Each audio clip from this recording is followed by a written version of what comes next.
નમસ્તે મિત્રો, સ્વાગત છે આપનું આજના તાજા સમાચારોમાં। તો મિત્રો, આજના સમાચાર વિશે વાત કરવાની છે તેમના પહેલા આપણે જણાવી દઈએ કે વિડીયોને અંત સુધી જોજો, જેથી કરીને આજના દરેક સમાચાર કામના જે છે તે તમને મળી જાય। અને મિત્રો, ગુજરાતના રોજના સમાચાર દરરોજ મેળવવા માંગતા હોય તો આ ચેનલને પણ સબસ્ક્રાઇબ કરી દેજો। તો મિત્રો, આજના પ્રથમ સમાચાર વિશે વાત કરીએ તો 16મા હપ્તાની હવે તારીખ ફાઇનલી જાહેર કરવામાં આવી ગઈ છે। મિત્રો, દરેક ખેડૂતોને ઇંતજાર હતો કે આ 16મો હપ્તો ક્યારે આવશે। તો મિત્રો, તારીખો જાહેર કરવામાં આવી છે સરકાર તરફથી। મિત્રો, પીએમ કિસાન સન્માન નિધિ યોજનાના 16મા હપ્તાની રાહ જોઈ રહેલા કરોડો ખેડૂતો માટે આ એક ખુશ ખબર ગણી શકાય। મોદી સરકારે મિત્રો આ મહિનાના અંત સુધીમાં પીએમ કિસાન હપ્તાના લાભાર્થીઓને 16મો હપ્તો જાહેર કરશે જેવું મિત્રો કહ્યું છે, અને આ માટેની સત્તાવાર તારીખ પણ જાહેર કરવામાં આવી છે। મિત્રો, પીએમ કિસાનની સત્તાવાર વેબસાઇટ અનુસાર પીએમ કિસાનનો 16મો હપ્તો 28 ફેબ્રુઆરીએ રિલીઝ થશે અને દેશના કરોડો ખેડૂતોના ખાતામાં જમા થશે। તો જે પણ ખેડૂત મિત્રો રાહ જોઈને બેઠા હતા, તો મિત્રો 28 ફેબ્રુઆરીએ આ 16મો હપ્તો તમારા ખાતામાં આવી જશે। તો જો મિત્રો તમે ઈ-કેવાયસી ને વગેરે જે પણ વસ્તુઓ અગાઉ મેં તમને જણાવી હતી તે કરેલું હશે તો જ તમારા ખાતામાં હપ્તો આવશે। જો મિત્રો તે તમે નહીં કરાવી હોય તો તમે આ હપ્તો ચૂકી જશો। તો ત્યાર પછીના સમાચાર વિશે મિત્રો મહત્વના વાત કરીએ તો સામાન્ય લોકો ટાર્ગેટ બનશે। મિત્રો, ખેડૂત આંદોલનને લઈને હરિયાણા પોલીસ એલર્ટ પર થઈ છે, ત્યારે પોલીસને ઇનપુટ એવા મળ્યા છે કે પ્રદર્શનકારીઓ વચ્ચે રહેલા ઉપદ્રવીઓ પોલીસ કાર્યવાહીને અટકાવવા માટે મહિલાઓ, બાળકો અને વરિષ્ઠ નાગરિકોને ટાર્ગેટ કરી શકે છે। મિત્રો, આ સ્થિતિમાં મહિલાઓ, બાળકો અને વરિષ્ઠ નાગરિકોને પ્રદર્શનના સ્થળેથી 1 કિલોમીટરના અંતરે રોકવા માટે આદેશ અપાયા છે। અંબાલા, કુરુક્ષેત્ર, કેથલ, ડીસાર અને સાથે મિત્રો ફતેહપુર અને સિરસા જેવા અમુક વિસ્તારોની અંદર ઇન્ટરનેટ સેવાઓ પણ બંધ કરવામાં આવી છે। તો મિત્રો, ખેડૂત આંદોલનને 6 થી 7 દિવસ પૂરા થઈ ચૂક્યા છે અને હજુ પણ મિત્રો આંદોલન જે છે તે યથાવત રહ્યું છે।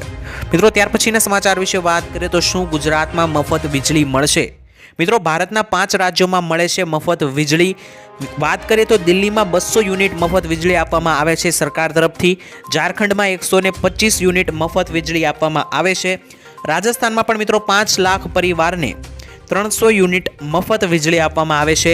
હિમાચલ પ્રદેશમાં પણ 125, તો પંજાબમાં 300 યુનિટ જેટલી મફત વીજળી આપવામાં આવે છે।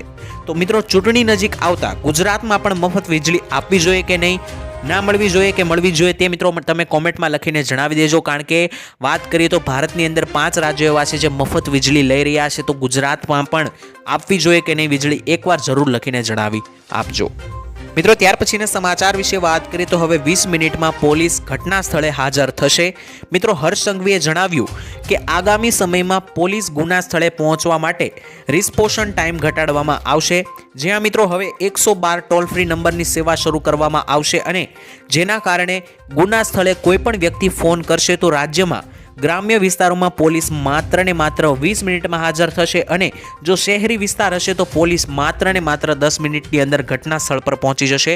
આ મિત્રો હર્ષ સંઘવીએ માહિતી આપી છે, અને આખા ગુજરાતની અંદર મિત્રો આ લાગુ થશે, અને જે પણ વ્યક્તિ 112 નંબર ઉપર ફોન કરશે ટોલ ફ્રી નંબર ઉપર, તો તે ઘટના સ્થળ ઉપર મિત્રો પોલીસ આવી જશે, અને તાત્કાલિક 10 મિનિટની અંદર જ માત્ર શહેરમાં અને ગામડાઓ વિસ્તારોમાં થોડી ઘણી વાર લાગતી હોય છે, જેથી કરીને ત્યાં 20 મિનિટની અંદર જ તે ઘટના સ્થળ પર પોલીસ હાજર થઈ જશે।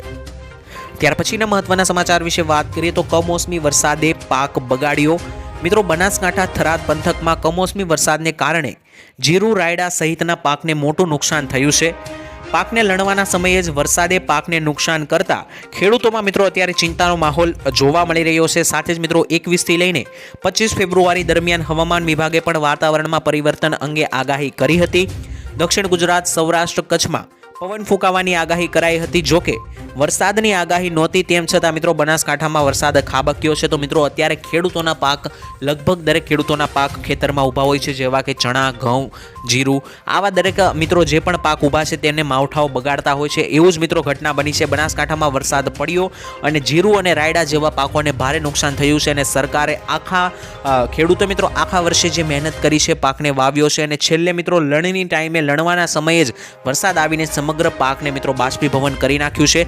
આની મિત્રો સહાય ખેડૂતો જે છે તે માગી રહ્યા છે। તો આ માટે મિત્રો સરકાર પાસે તે સહાય માગી રહ્યા છે, તો મિત્રો આની સહાય આપવી જોઈએ કે નહીં, કોમેન્ટમાં લખીને જણાવી આપજો। ત્યાર પછીના મહત્વના સમાચાર વિશે મિત્રો વાત કરીએ તો આજનો ખેડૂત ખજાનો એટલે કે મિત્રો ખેડૂતો માટે સૌથી મહત્વના જાણવા જેવા સમાચાર. મિત્રો કેન્દ્ર સરકાર અને પંજાબ સરકાર અત્યારે આમને સામને જોવા મળી છે. બીજા સમાચાર વિશે વાત કરીએ તો ડુંગળીની નિકાસબંધીમાં છૂટના સમાચાર મળતા જ ભાવમાં મિત્રો 100 રૂપિયાનો સુધીનો વધારો જોવા મળ્યો છે ડુંગળીની અંદર. સાથે જ મિત્રો પરંતુ ઓફિશિયલી નોટિફિકેશન જાહેર ન થવાથી 2 દિવસ માર્કેટ યાર્ડ બંધ રહ્યો છે. કપાસ અને રૂની બજારમાં મિત્રો અત્યારે ભારે તેજી આવે તેવા સંજોગો જોવા મળી રહ્યા છે અને જે થળતો પાસે કપાસ પડ્યો છે, જે વ્યક્તિઓ પાસે કપાસ પડ્યો છે તેને અત્યારે ભારે ફાયદો થશે, કારણ કે આવનારા સમયમાં કપાસમાં તેજી આવશે તેવું કહેવામાં આવ્યું છે અને હજી કપાસ સાચવવામાં આવે તો વધારે ફાયદો જોવા મળી શકે છે. સાથે જ મિત્રો ચણાની બજારમાં પણ સુધારો યથાવત રહ્યો છે. જે દર વર્ષે ચણાના ભાવ 800 થી 900 રૂપિયા સુધી જતા હોય છે તે મિત્રો આ વર્ષે 1100 સુધી રૂપિયા જઈ રહ્યા છે ભાવ. તો મિત્રો આમ ચણા, કપાસ જેવી મિત્રો ડુંગળી જેવી માર્કેટમાં અત્યારે સારો એવો સુધારો જોવા મળી રહ્યો છે. ત્યારબાદના સમાચાર વિશે મિત્રો વાત કરીએ તો આગામી 5 દિવસ ગુલાબી ઠંડી રહેશે. મિત્રો હવામાન વિભાગે જણાવ્યા મુજબ 21 થી લઈને 25 ફેબ્રુઆરી દરમિયાન તાપમાનમાં ઘટાડો થશે. કેટલીક વિસ્તારોની અંદર 2 થી 3 ડિગ્રી તાપમાન ઘટવાની આગાહી છે. પવન વધશે અને અમુક વિસ્તારોની અંદર વાદળછાયું વાતાવરણ રહેવાની, ઠંડીનો અનુભવ થવાની અને સાથે સાથે મિત્રો વધારે પવન ફૂંકાવાની આગાહી છે, જેથી કરીને મિત્રો ઠંડી માટે લોકોએ તૈયાર રહેવું. કચ્છ, સૌરાષ્ટ્ર અને ઉત્તર ગુજરાતમાં વધુ ઠંડી પડશે. રાજ્યના દરિયાકાંઠા ઉત્તર પૂર્વના પવન 30 થી 40 કિલોમીટરની ઝડપે પૂરેપૂરો પવન ફૂંકાશે અને મહત્વનું છે કે વરસાદની અત્યારે હાલ કોઈ પણ પ્રકારની આગાહી નથી. વરસાદ અને માવઠાને લઈને મિત્રો હવામાન નિષ્ણાતો જણાવી રહ્યા છે કે આગામી 5 દિવસમાં કોઈ પણ પ્રકારની એવી ખાસ આગાહી નથી, પરંતુ ઠંડીની પૂરેપૂરી આગાહી છે. આવનારા 5 દિવસ ઠંડી વધવાની છે, તો દરેક લોકો કે જેમણે સ્વેટર મૂકી દીધા છે તેવા લોકોને જણાવી દઈએ કે ઠંડી માટે સાવધાન રહેજો. તો ત્યારબાદના સમાચાર વિશે મિત્રો વાત કરીએ તો આજનો ખેડૂત મોંઘવારીમાં ફસાયો. મિત્રો 2 વર્ષ પહેલાં મગફળીનું બિયારણ ખેડૂતો માટે 1000 થી 1200 રૂપિયાનું મળતું હતું. આજે તે ડબલ થઈને 2200 થી લઈને 2400 પહોંચ્યું છે. તે જ રીતે મિત્રો 2 વર્ષ પહેલાં 1 હેક્ટર જમીન ખેડવાના રૂપિયા પ્રતિ કલાકના 800 હતા, જેમાં પણ મિત્રો અત્યારે ભાવ વધારો આવતા તે 1200 થી લઈને વધુમાં વધુ મિત્રો પહોંચ્યા છે, 1200 થી 1300 પહોંચ્યા છે. વધુમાં મિત્રો 2 વર્ષ પહેલાં પ્રતિ દિવસ ખેતરોનું મજૂરોનું વેતન એટલે કે દાડિયાઓનું વેતન 250 થી લઈને 200 રૂપિયા સુધીનું હતું, તે પણ મિત્રો અત્યારે 350 થી 400 રૂપિયાએ પહોંચી ચૂક્યું છે. અને રાસાયણિક દવાઓ, ખાતરો 2 વર્ષમાં જે મિત્રો પહેલાં સસ્તી મળતી હતી તેમાં પણ મિત્રો અત્યારે ભાવમાં 30% જેટલો વધારો થયો છે. આમ મિત્રો ખેતરની અંદર વપરાતી ખેડૂતોને લગતી જે કંઈ પણ વસ્તુ હોય દરેક વસ્તુમાં વધારો થયો છે ભાવની અંદર, પરંતુ સામેની બાજુ ખેડૂતોની આવક અને ખેડૂતોની કમાણીમાં મિત્રો સતત ને સતત ઘટાડો થતો જાય છે. તો મિત્રો ખેડૂતોની જાવક વધી રહી છે, પરંતુ આવક તો હજી જેમ હતી તેમની તેમ હોવાથી મિત્રો આજનો ખેડૂત જે છે તે મોંઘવારીમાં ફસાયો છે. વાત કરીએ તો ખેડૂતોએ પોતાનું દુઃખ વ્યક્ત કર્યું. મિત્રો ખેડૂતોએ જણાવ્યું કે બાગાયતી ખેતીમાં સરકારે જાહેર કરેલું રાહત પેકેજ ખૂબ જ ઓછું કહેવાય, કારણ કે મિત્રો જે બાગાયતી ખેતી પાછળ ખર્ચો પણ વધુ થાય છે, તેમજ ખેડૂતોની મહેનત પણ ખૂબ જ લાગતી હોય છે. પછી મિત્રો આ પાક તૈયાર થતા હોય છે. તેમજ મિત્રો અત્યારે જે પરિસ્થિતિનું નિર્માણ થયું છે તે પ્રમાણે તો સહાય ફક્ત ખેતરની સફાઈ કરવામાં જ ખર્ચાઈ જાય તેવી પરિસ્થિતિ છે, તેવું મિત્રો ખેડૂતો જણાવી રહ્યા છે.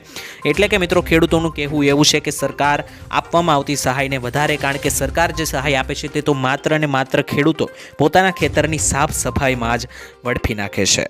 તો ત્યારબાદના મહત્વના સમાચાર વિશે મિત્રો વાત કરીએ તો ખેડૂતોના દેવા માફી અંગે એક નવી જાહેરાત કરવામાં આવી છે. મિત્રો ખેડૂત દેવા માફ કરવાને લઈને સરકાર અને ખેડૂત આગેવાનો વચ્ચે ફરી એકવાર મામલો ગરમાયો છે. આ વર્ષે મિત્રો કમોસમી વરસાદ, ખેડૂતોને પોષણક્ષમ ભાવ ન મળતા અને બજારમાં પણ મંદીને કારણે ખેડૂતોને ભારે નુકસાન થયું છે. અને મિત્રો ખેડૂતો પાસે જૂના દેવા ભરવા માટે પણ પૈસા નથી, જેથી ખેડૂતોને દેવાના ભારમાંથી રાહત આપવામાં આવે તેવા મિત્રો દેવા માફીને લઈને સમાચાર આવ્યા છે. અને દેવા માફ કરીને ખેડૂતોને સહાય આપવામાં આવે તેવી માંગો ખેડૂતો તરફથી થઈ રહી છે. પરંતુ મિત્રો ખેડૂતોને જવાબમાં એવું કહેવામાં આવે છે કે અત્યારે સરકાર પાસે પૂરતું ફંડ, પૂરતું બજેટ નથી કે ખેડૂતોના દેવા માફ થઈ શકે. જોકે મિત્રો સરકાર જે છે તે કહેવામાં આવે છે કેટલાક લોકો અને અહેવાલો મુજબ કે સરકાર કેટલાક ઉદ્યોગપતિઓના લાખો કરોડો રૂપિયાના દેવા માફ કરે છે, અને ખેડૂતોના દેવા માફ કરવાની વાત આવે ત્યારે એવો જવાબ મળે છે કે અત્યારે પૂરતું બજેટ નથી. ત્યારબાદના સમાચાર વિશે મિત્રો વાત કરીએ તો રેશન કાર્ડ ધારકો માટે નવી સિસ્ટમ લાગુ થશે. મિત્રો તમને જણાવી દઈએ કે 1 માર્ચ 2024થી આખા દેશમાં રાશન વહેંચવાની વ્યવસ્થામાં ફેરફાર થવા જઈ રહ્યા છે. મિત્રો 1 માર્ચ 2024 બાદ રાશન કાર્ડ ધારકો માટે વિતરણમાં ગરબડી સહિત અન્ય પ્રકારની પરેશાનીઓમાંથી હંમેશા માટે છુટકારો મળી જશે. ગામડામાં બેઠેલા ગ્રાહકો અને દુકાનદારો પર મિત્રો જિલ્લા મુખ્યાલયમાં બેઠેલા અધિકારીઓની નજર રહેશે. આખા દેશમાં મિત્રો ઈ-પોસ મશીન લગાવવામાં આવશે, એટલે કે મિત્રો સીસીટીવી કેમેરા જેવું મશીન લગાવવામાં આવશે, જેથી કરીને મિત્રો જે કાંઈ પણ રાશન કાર્ડની અંદર મિત્રો ગડબડ થાય છે, પરેશાનીઓ થાય છે લોકોને, તેનાથી મિત્રો હવે તેમને છુટકારો મળી જશે. ત્યારબાદના મિત્રો સમાચાર વિશે વાત કરીએ તો ખેડૂતોને એક જ યોજનાનો લાભ લઈને ઘરે બેઠા 36,000 રૂપિયાની સહાય મળશે.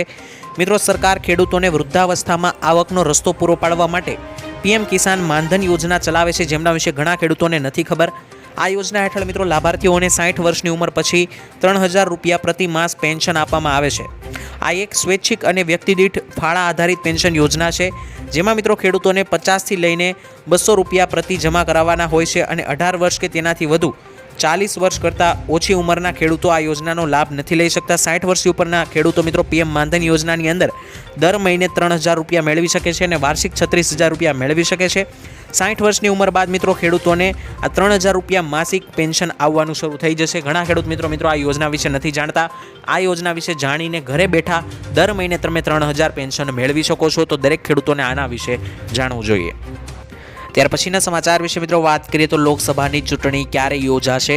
મિત્રો ચૂંટણી પંચ લોકસભા ચૂંટણીની તૈયારી કરી રહ્યું છે, ત્યારે આ સાથે મિત્રો જણાવી દઈએ ઘણા રાજ્યોમાં વિધાનસભા ચૂંટણી પણ યોજાવાની છે.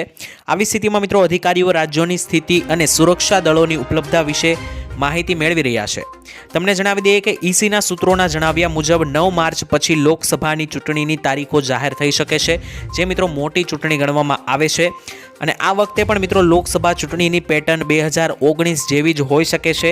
ગત વખતે મિત્રો 11 એપ્રિલથી લઈને 19 મે વચ્ચે 7 તબક્કામાં ચૂંટણી યોજાઈ હતી, તો આ વખતે પણ મિત્રો આવું જ કોઈપણ પ્રકારનું પેટર્ન સરકાર ગોઠવી શકે છે. તો મિત્રો તમને શું લાગી રહ્યું છે, આવનારી લોકસભાની ચૂંટણી જે મોટી છે તે કોણ જીતશે? મોદી સરકાર ફરી એકવાર ત્રીજી વાર જીતશે કે નહીં? કોમેન્ટમાં લખીને જણાવી આપજો. કે માહિતી મેળવીએ તો ખેડૂતો માટે માઠા સમાચાર આવી રહ્યા છે. મિત્રો સરકાર ખેડૂતો માટે અનેક યોજનાઓ લાવે છે. ખેડૂતોને 15 કલાક વીજળી આપવાની યોજના અંગે સરકારે જાહેરાત પણ અગાઉ કરી હતી. જોકે મિત્રો આ યોજનાને લઈને વિધાનસભામાં પૂછાયેલા સવાલના જવાબમાં સરકારે આ યોજના અંગે હાથ ઊંચા કરી દીધા છે. સરકારે મિત્રો જવાબમાં કહ્યું છે કે ખેડૂતો માટે હાલમાં આવી કોઈ પણ પ્રકારની યોજના લાવવામાં આવવાની તૈયારી નથી, જેના કારણે મિત્રો ગુજરાતના ખેડૂતોને જેસે તે વેસેની સ્થિતિનો સામનો કરવો પડી રહ્યો છે. એટલે કે મિત્રો તમને જણાવી દઈએ કે ગુજરાતના ખેડૂતો છેલ્લા કેટલાક સમયથી સરકાર પાસે અપીલ કરતા હતા કે તેમના માટે જે છે તે 24 કલાકની વીજળી આપવામાં આવે, જેથી કરીને રાત્રે ખેડૂતોએ ખેતર પર જઈને કામ ના કરવું પડે. તેના જવાબમાં મિત્રો સરકારે એવો ચૂંટણી સમયે વિધાનસભાની જ્યારે ચૂંટણી હતી ત્યારે ગેરંટી આપી હતી કે સરકાર 2024 ડિસેમ્બરના અંત સુધીમાં દરેક લોકોને, દરેક ખેડૂતોને વીજળી આપી દેશે. પરંતુ મિત્રો અત્યારે સરકારે હાથ ઊંચા કરી લીધા છે અને સરકારે જવાબમાં કહ્યું છે કે ખેડૂતો માટે હાલમાં વીજળીને લઈને 24 કલાક વીજળીને લઈને આવી કોઈપણ પ્રકારની યોજના લાવવાની તૈયારી નથી. ત્યાર પછીના સમાચાર વિશે મિત્રો વાત કરીએ તો 50,000 રૂપિયાની મફત સહાય આ યોજનાની અંદર મળશે. મિત્રો રાજ્યમાં માર્ગ અકસ્માતો બનાવો અત્યારે વધી રહ્યા છે, ત્યારે સરકારે મિત્રો એક મહત્વની જાહેરાત કરી છે, જે મુજબ રાજ્યમાં કોઈ પણ સ્થળે કોઈ પણ વ્યક્તિ માર્ગ અકસ્માતનો ભોગ બને છે તો તેમને મિત્રો 50,000 રૂપિયા સહાય મળી શકે. ઈજાગ્રસ્ત થાય તો તેને મિત્રો નજીકની સરકારી કે ખાનગી હોસ્પિટલમાં તાત્કાલિક સારવાર આપવામાં આવે છે અને રાજ્ય સરકાર તરફથી 50,000 રૂપિયાની સહાય આપવામાં આવશે. ઈજાગ્રસ્ત વ્યક્તિને મિત્રો 48 કલાકમાં જ વિવિધ જાતની તમામ પ્રકારની સારવાર મળી રહે, તેનો જીવ બચી જાય તે હેતુથી મિત્રો સરકાર સીધી જ રકમ હોસ્પિટલના ખાતામાં જમા કરશે અને જેથી કરીને દરેક જે પણ ઈજા થઈ હોય અકસ્માતની અંદર તે વ્યક્તિને 50,000 રૂપિયાની સહાય 48 કલાકમાં આપવામાં આવે છે. ત્યારબાદના મહત્વના સમાચાર વિશે મિત્રો વાત કરીએ તો ટ્રેક્ટર ખરીદવા સહાય જાહેર થશે. મિત્રો ખેડૂતો માટે મિની ટ્રેક્ટર અને ટ્રોલી ખરીદવા ગુજરાત સરકારે આઈ ખેડૂત પોર્ટલ ઉપર નવી યોજના શરૂ કરી છે. બાગાયતી ખેતી કરતા ખેડૂતોને કુલ ખર્ચના 40% અથવા તો વધુમાં વધુ 2 લાખ રૂપિયા સુધીની સહાય આપવામાં આવશે. જેમાં મિત્રો મિની ટ્રેક્ટર ટ્રોલી સાથે લેવા માંગતા હોય તો ખર્ચના 40% કે વધુમાં વધુ 2 લાખ રૂપિયા સુધીની મર્યાદાની સહાય આપવામાં આવે છે. 3 વર્ષથી ઉપરના 0.50 એકર વાવેતર ધરાવતા ખેડૂતોને આ સહાયનો લાભ મળવા પાત્ર રહેશે. 6 વર્ષે એક વખત સહાય મળવા પાત્ર રહેવાની છે. અને મિત્રો આ સહાય મેળવવા માટે તમારે અરજી ફોર્મ આઈ ખેડૂત પોર્ટલ નામની વેબસાઇટ ઉપર જઈને ભરવાનું રહેશે. જેવી તમારી અરજી પાસ થશે તો મિત્રો તમને આ યોજના અંતર્ગત જે છે તે સહાય મળી જશે. ત્યારબાદના મહત્વના સમાચાર વિશે મિત્રો વાત કરીએ તો ખેડૂતોના પૈસા આ યોજનાની અંદર ડબલ થશે. મિત્રો સરકાર દ્વારા ખેડૂતો માટે કિસાન વિકાસ પત્ર યોજના શરૂ થવામાં આવી છે અને ખેડૂતોએ આ યોજનામાં રોકાણ કરવાનું રહેશે. આમાં મિત્રો ખેડૂતોને પાત્ર ખાતરીપૂર્વકનું વળતર જ નહીં પરંતુ બમણા પૈસા પણ આપવામાં આવશે। આ યોજના હેઠળ મિત્રો ખેડૂતોને રોકાણ પર 7.5% વ્યાજ મળશે। આવી સ્થિતિમાં મિત્રો ખેડૂતોના જે પૈસા 120 મહિનામાં ડબલ થતા હતા તે માત્ર ને માત્ર 115 મહિનાની અંદર ડબલ થઈ જશે અને આ યોજનામાં મિત્રો લઘુત્તમ 1000 રૂપિયાનું રોકાણ કરવું પડશે। પોસ્ટ ઓફિસમાં જઈને મિત્રો તમે ફોર્મ ભરી શકો છો। જે પણ ખેડૂતો આ યોજનાનો લાભ લેવા માંગતા હોય તે પોસ્ટ ઓફિસમાં જઈને આ યોજનાનું ફોર્મ ભરી શકે છે અને પૈસા ડબલ કરી શકે છે। ત્યારબાદના મહત્વના સમાચાર વિશે મિત્રો વાત કરીએ તો ઘર બનાવવા માટે સહાય આપવામાં આવશે।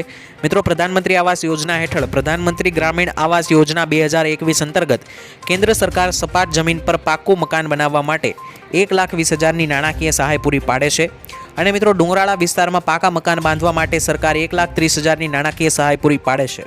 આ સિવાય મિત્રો 90 માનવ દિવસની મનરેગા હેઠળ રોજગારીની સહાય રૂપે 17,280 રૂપિયા પણ આપવામાં આવે છે। આ ઉપરાંત મિત્રો 12,000 રૂપિયાની સહાય શૌચાલય બાંધવા માટે પણ આપવામાં આવે છે। આમ કુલ 1.5 લાખ રૂપિયા જેટલી સહાય જે છે તે સરકાર જે છે શૌચાલય અને પાકા મકાન બનાવવા માટે આપે છે। તો જે પણ ગરીબ લોકોને અથવા તો નાના માણસોને આ રીતની કોઈ પણ સહાય મેળવવી હોય શૌચાલય બનાવવા માટે અથવા તો પોતાના ઘર બનાવવા માટે તો આ યોજનાના ફોર્મ ભરીને સહાય મેળવી શકે।